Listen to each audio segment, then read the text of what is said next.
Hello, welcome to my YouTube channel general knowledge GS. आज के इस वीडियो में हम पढ़ने वाले हैं केमिस्ट्री। हम शुरू करने वाले हैं केमिस्ट्री में जो हम पढ़ेंगे जनरल साइंस पढ़ेंगे। जनरल साइंस में फिज़िक्स, केमिस्ट्री और बायो तीनों पढ़ी जाएगी। आज हम शुरू करने जा रहे हैं केमिस्ट्री यानी रसायन विज्ञान। तो रसायन विज्ञान ये जो वीडियो है ये सभी कॉम्पिटिटिव एग्ज़ाम के लिए हैं। SSC, TET, UP TET, C TET, REET, railway.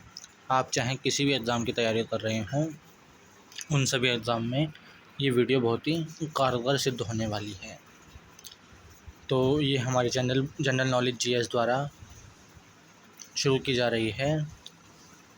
तो मैं अरुण आज ये वीडियो स्टार्ट करने जा रहा हूँ, तो ध्यान से सुनिएगा।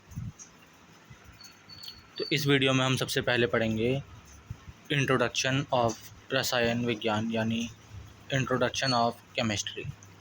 रसायन विज्ञान का परिचय। रसायन विज्ञान के परिचय में सबसे पहले रसायन विज्ञान होता क्या है इसके बारे में हम जान लेंगे।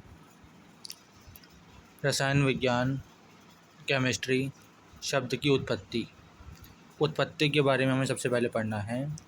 केमिस्ट्री शब्द की उत्पत्ति यूनानी भाषा से हुई है। यह शब्द केमिया यानी चैमिया से आया है, जिसका अर्थ है पदार्थों का परिवर्तन या रासायनिक परिवर्तन। यानी केमिस्ट्री ऐसा वर्ड है जो यूनानी भाषा से आया है और ये यूनानी वर्ड चैमिया या केमिया से बना है, जिसका मतलब होता है पदार्थों का परिवर्तन या रासायनिक परिवर्तन। आगे चलते हैं। इसके बाद बात आती है रसायन विज्ञान की कुछ महत्वपूर्ण परिभाषाएं हैं। सबसे पहली परिभाषा है रसायन विज्ञान एक विज्ञान है जो पदार्थों के गुणों, संरचना और रासायनिक अभिक्रियाओं का अध्ययन करता है। यह विज्ञान पदार्थों के बीच होने वाली अभिक्रियाओं, उनके गुणों में परिवर्तन और नए पदार्थों के निर्माण का अध्ययन करता है। तो इसकी सिंपल सी परिभाषा है, रसायन विज्ञान एक ऐसा विज्ञान है जो पदार्थों के गुणों, संरचना और रासायनिक अभिक्रियाओं का अध्ययन करता है। सिंपल सी डेफिनेशन है, तो इसकी हम डेफिनेशन है उसे देख लेते हैं। परिभाषा है, किसी भी पदार्थ की संरचना, संगठन तथा गुणों का अध्ययन करना रसायन विज्ञान कहलाता है। XYZ कोई सा भी पदार्थ है, उसकी संरचना, संगठन और गुणों का अध्ययन क्या कहलाता है? रसायन विज्ञान। अब इसके बाद हम जानते हैं रसायन विज्ञान की कई शाखाएं होती हैं। तो रसायन विज्ञान की जो 3 प्रमुख शाखाएं हैं वो हैं कार्बनिक रसायन, अकार्बनिक रसायन और भौतिक रसायन। 3 हैं कार्बनिक यानी ऑर्गेनिक,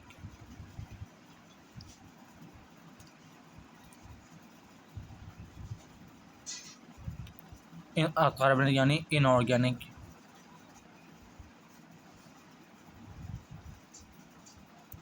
और भौतिक यानी फिजिकल।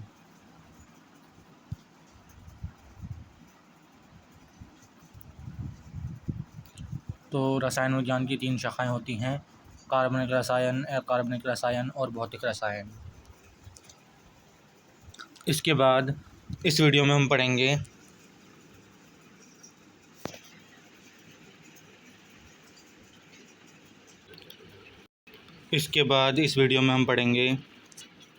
रसायन विज्ञान के पिता कौन हैं। Father of chemistry. रसायन विज्ञान के पिता हैं एंटोनी लावोसियर। ये क्वेश्चन बहुत ही इम्पोर्टेंट हैं, सभी कॉम्पिटिटिव एग्ज़ाम की दृष्टि से बहुत ही इम्पोर्टेंट क्वेश्चन है। आधुनिक रसायन विज्ञान के पिता एंटोनी लावोसियर। रसायन विज्ञान के फादर भी एंटोनी लावोसियर हैं और आधुनिक रसायन विज्ञान के पिता भी एंटोनी लावोसियर हैं। अब आते हैं भारतीय रसायन विज्ञान के पिता। भारतीय रसायन विज्ञान के पिता जो हैं उनका नाम है प्रफुल्लित चंद्र रॉय।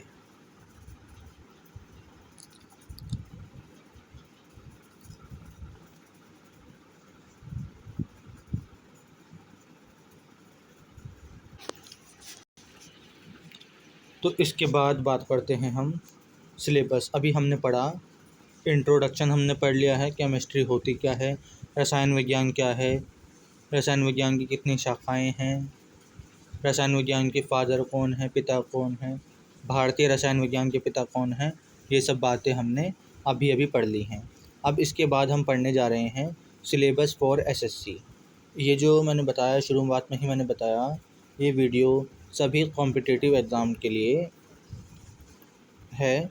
इसमें एसएससी, टेट यानी C TET, UP TET, REET और भी जितने कॉम्पिटिटिव एग्ज़ामिनेशंस हैं, अगर आप उनकी तैयारी कर रहे हैं तो आप जनरल साइंस यानी सामान्य विज्ञान हमारे इस चैनल से पढ़ सकते हैं। ये चैनल बिल्कुल फ्री है, इस पर कोई भी चार्ज नहीं है। साथ ही साथ आपको बिल्कुल सही जानकारी दी जाएगी और वही क्वेश्चंस आपको करवाए जाएंगे जो कंपटीशन में पूछे जाते हैं, वही आपको पढ़ाया जाएगा जो कंपटीशन में पूछा जाता है। इस वीडियो से बाहर कंपटीशन में भी नहीं आएगा। तो एसएससी, टेट जैसे एग्ज़ामिनेशंस में पूछे जाने वाले क्वेश्चंस की क्वेश्चन आंसर भी लेके आएंगे हम आगे। पीवाईक्यू लेके आएंगे, प्रीवियस ईयर क्वेश्चंस जो होते हैं पिछले साल में जो पूछे जाने वाले क्वेश्चंस हैं वो भी हम लेके आएंगे। तो सबसे पहले हम सिलेबस देख लेते हैं कि जितने भी कॉम्पिटिटिव एग्ज़ाम हैं उनमें जनरल साइंस में क्या क्या पूछा जाता है। जनरल साइंस में सिर्फ हम अभी फ़िलहाल केमिस्ट्री का सिलेबस देख रहे हैं कि केमिस्ट्री में क्या क्या पूछा जाता है सभी कॉम्पिटिटिव एग्ज़ाम्स में। सबसे पहले पूछा जाता है जो टॉपिक है वो है अम्ल, क्षार तथा लवण। मोस्ट इम्पोर्टेंट टॉपिक है, इसमें से हर एग्ज़ाम में क्वेश्चन मिलता ही मिलता है और 1 या 2 नंबर के इसमें क्वेश्चन ज़रूर मिलते हैं। ये पूछ लेगा, अम्ल की फॉर्मूला पूछ सकता है, अम्ल के बारे में पूछ सकता है।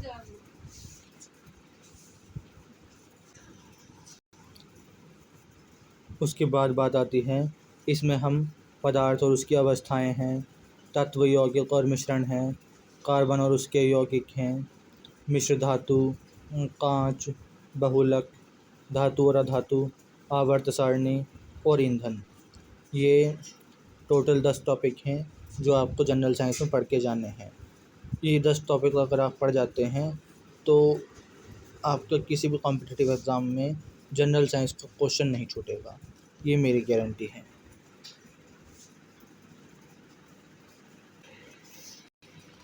तो इसके बाद हम अब शुरुआत करते हैं अपनी पढ़ाई की। तो सबसे पहला टॉपिक आता है अम्ल, क्षार तथा लवण।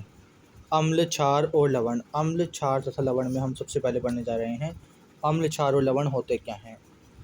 तो बात आती है अम्ल, क्षार और लवण की। अम्ल, क्षार तथा लवण रसायन विज्ञान में 3 महत्वपूर्ण शब्द हैं जो पदार्थों के गुणों और उनके बीच होने वाली अभिक्रियाओं को वर्णित करते हैं।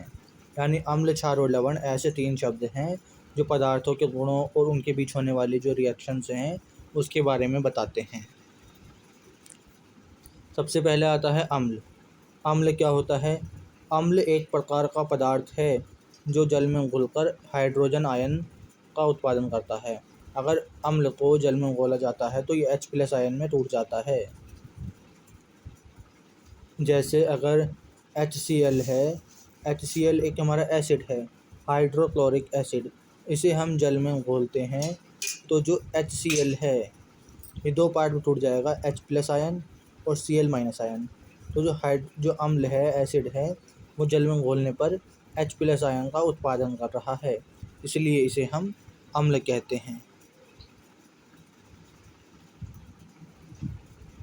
इसके बाद बात आती है अम्ल की विशेषताएं क्या हैं, अम्ल की कुछ प्रॉपर्टीज़ हैं, अम्ल के गुण हैं, उनके बारे में हम पढ़ लेते हैं। सबसे पहले अम्ल जल में घुलकर हाइड्रोजन आयन का उत्पादन करते हैं। अम्ल जो हैं जल में घुलकर हाइड्रोजन आयन का उत्पादन करते हैं। दूसरा पॉइंट है अम्ल का pH मान 7 से कम होता है। यानी जितने भी पदार्थ हैं अगर उनका pH मान 7 से कम है तो वो अम्ल है। इसके बाद अम्ल क्षार के साथ मिलकर लवण और जल का निर्माण करते हैं। अगर अम्ल है, अम्ल की क्रिया क्षार के साथ करवाई जाए तो क्या बनता है, सॉल्ट बनता है और जल बनता है यानी वाटर बनता है। अब अम्ल के कुछ उदाहरण हैं, जैसे हाइड्रोक्लोरिक अम्ल, इसका फॉर्मूला है, ये पेपर में पूछा जाता है, HCl। हाइड्रोक्लोरिक अम्ल होता है HCl। नाइट्रिक एसिड होता है, नाइट्रिक अम्ल होता है HNO3। Acetic acid most important है CH3COOH।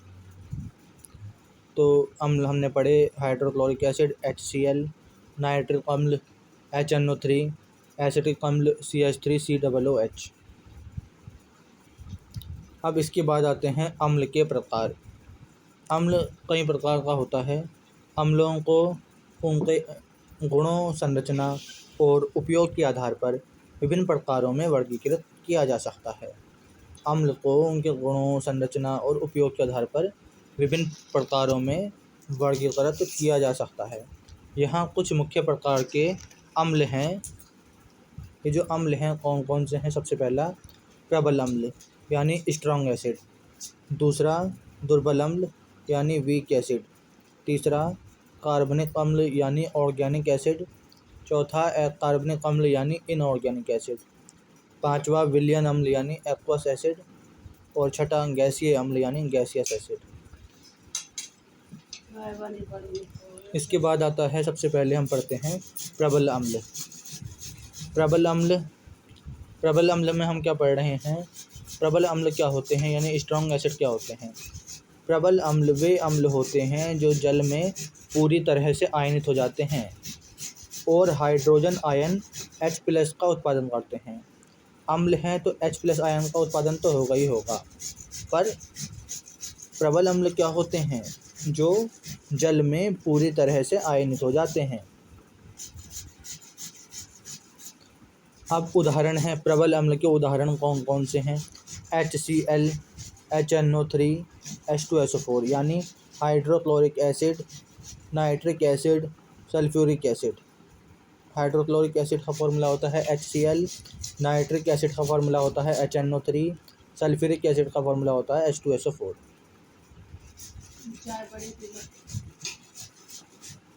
इसके बाद आते हैं दुर्बल अम्ल। दुर्बल अम्ल कौन कौन से होते हैं? दुर्बल अम्ल होते हैं यानी वीक एसिड जो होते हैं। दुर्बल अम्ल वे अम्ल होते हैं जो जल में आंशिक रूप से आयनित हो जाते हैं और हाइड्रोजन आयन का उत्पादन करते हैं। अब मैंने आपको बताया कि चाहे अम्ल कोई सा भी हो, वो हाइड्रोजन आयन का उत्पादन तो करेगा ही करेगा। पर प्रबल अम्ल क्या थे?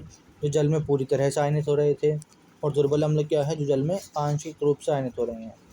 ये वर्ड इम्पोर्टेंट है, आंशिक रूप से। पूरी तरह आयनित नहीं हो रहे, आंशिक रूप से आयनित हो रहे हैं। अब इसके जो उदाहरण हैं, उदाहरण में ये ऑक्सैलिक एसिड मोस्ट इम्पोर्टेंट है। C2H2O4 इसका फॉर्मूला है, ऑक्सैलिक एसिड। ठीक है, और भी एग्जांपल्स हैं, जैसा कि हम देख सकते हैं एसिटिक एसिड, फॉर्मिक एसिड और ऑक्सैलिक एसिड। ये 3 एग्जांपल है। इसमें जो सबसे इम्पोर्टेंट है वो है ऑक्सैलिक एसिड।